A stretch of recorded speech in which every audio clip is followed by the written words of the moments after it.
Hello everyone, my name is Wynand Fourie. I'm a musician from Cape Town, South Africa, and I'm back with another react. And today we're going to look at a couple of Buy Me a Coffee requests, alright? So let's jump straight in. I'm sorry if I'm a little bit low energy today. I've been dealing with some food poisoning, but I'm on the up and up, so all good. But I just might not be as ecstatic as I usually am on these videos. But anyway, today is the first reaction we're gonna do is a request from Gwen Lunsford. Okay, hello. Your channel has introduced me to some amazing artists, my favorite so far being SOFIA ISELLA.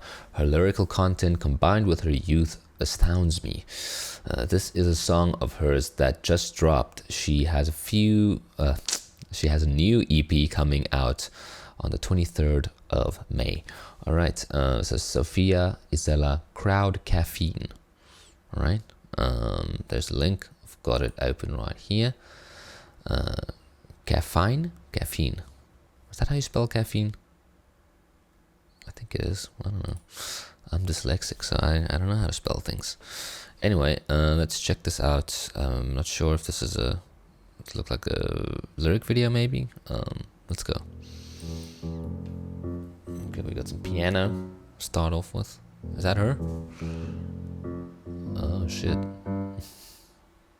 The phones are fat, they're covered in flesh, they're falling in love with you. They're writing and reading, erect and eating, they're getting turned on for you. The machines are turning to meat, they're mocking us how we bleed. It's what we asked for, what we wanted and need. We want the humans to grind, we want the engines to sing. We want machines to be human, we want humans to be machines. Cause it's what they want, it's crowd caffeine. When the machines are all human, when the humans are machines.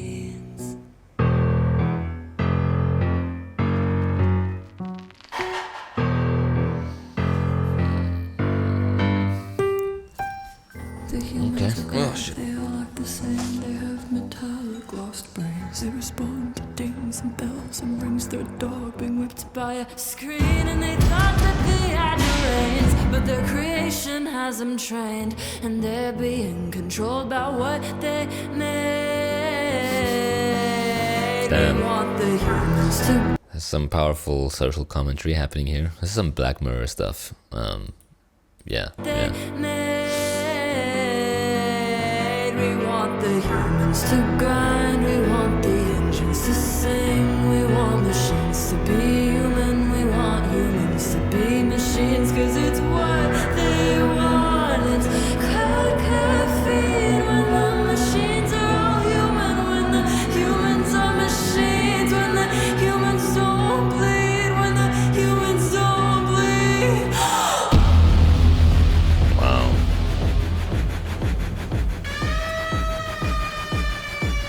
We want the humans to grind, we want the engines to sing. We want machines to be human, we want humans to be machines. It's what they want, it's crowd caffeine. The machines are all human, the humans are machines.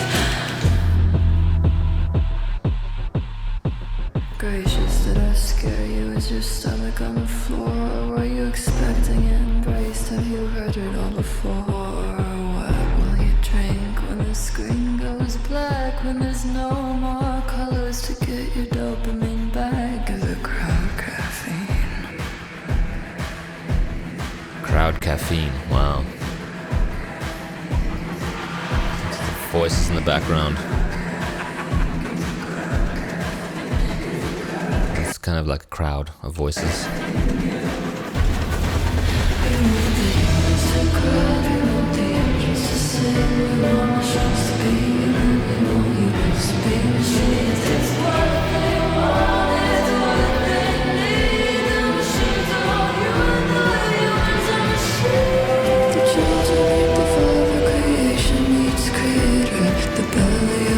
Hums like a radiator. Baby, what will you drink when the screens go black? When there's no more colors to get your dopamine back.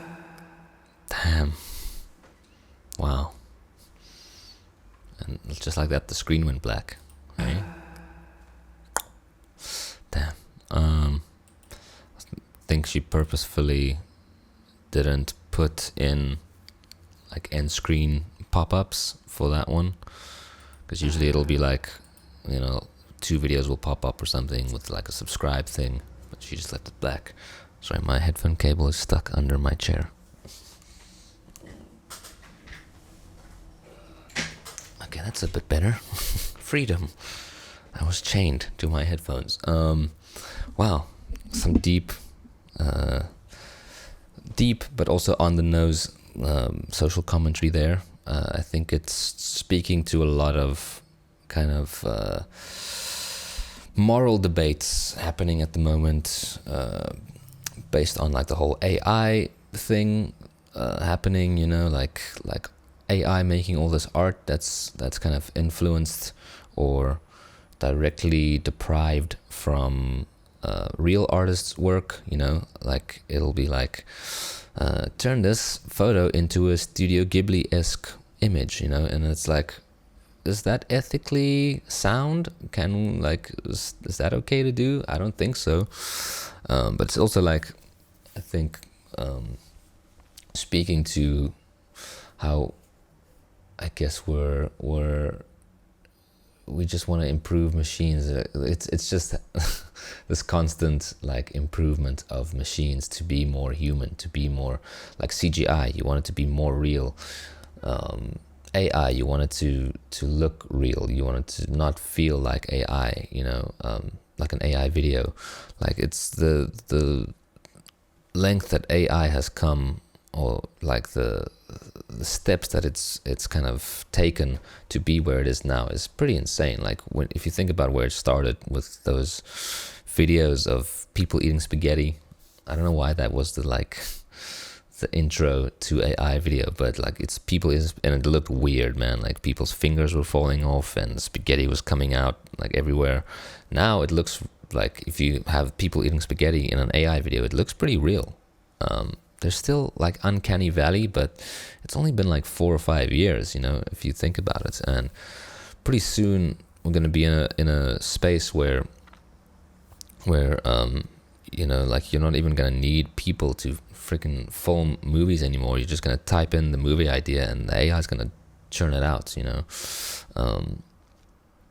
which is kind of crazy. It's like, it's a bit scary for people like myself as well, who like work in the film industry, and like even music. Like there's AI music which doesn't sound really good at the moment, but it's probably gonna like evolve into a space where it's churning out content on a level that's at a pace that's inhumanly possible, you know.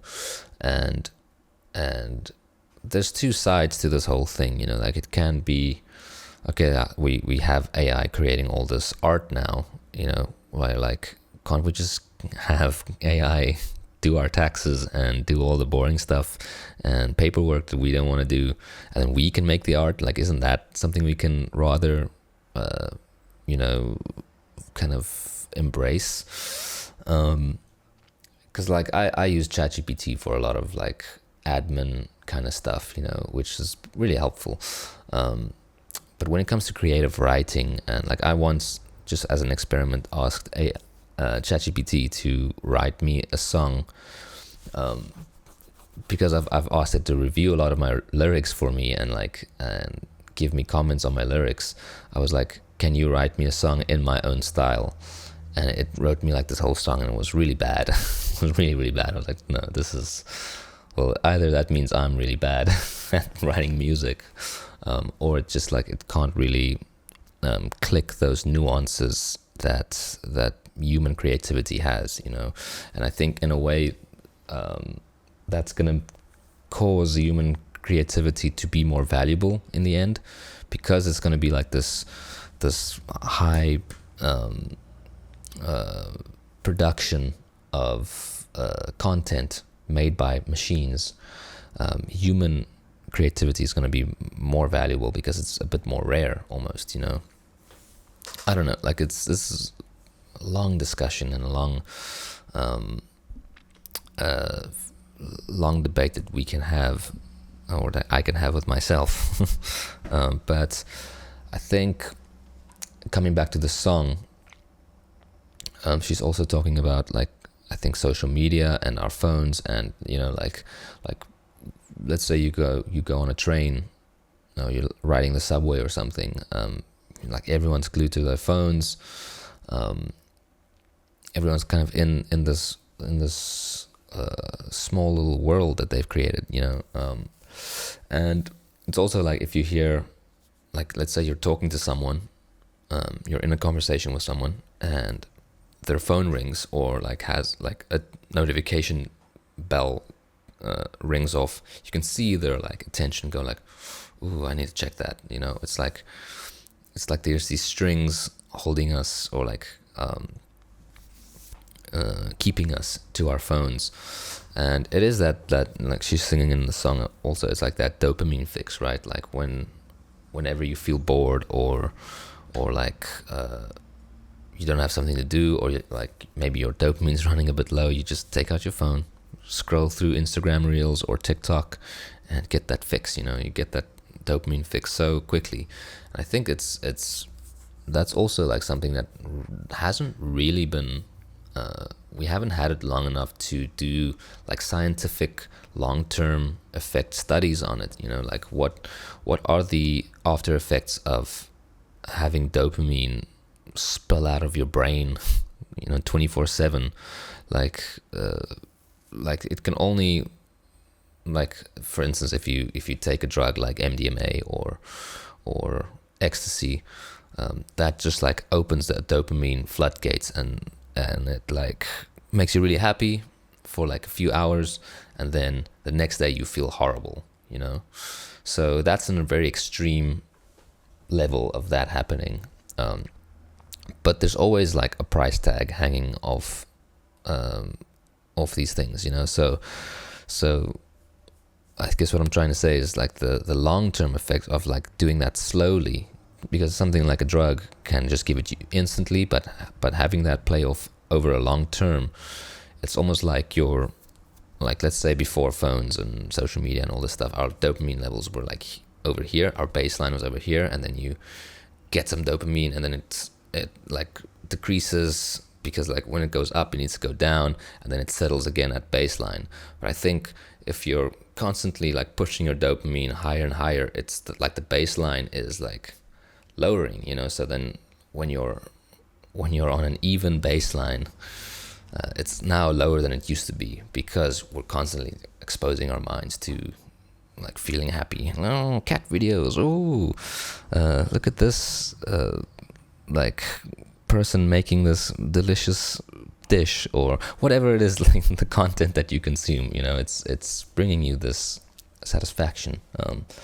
And the same can be said for creators like myself. Like I post videos like sometimes 5 times a day, and like I do try and put my phone away once I've posted, but I also want to reply to comments and be engaging with my audience. So I am also like constantly checking my phone for like I don't know, for I guess validation, maybe. I don't know what you call it. Anyway, lots of thoughts that this song sparked, clearly. Thank you, SOFIA ISELLA, for this song. Thank you, Gwen, for recommending it. Wow, what an artist! I think she's like 20 years old. She's really, really young, and has very deep insights into. It's very dark, and it's very like, what's the word? Macabre, melancholic, which is like understandable. I think being a young person in today's kind of environment, it can lead to this, and I really hope she finds some joy. I'm sure she finds joy in making music, but I'm just thinking that she it sounds like she's going through a lot, and I remember when I was kind of that age, I was constantly just questioning the system, and I was also smoking a lot of weed.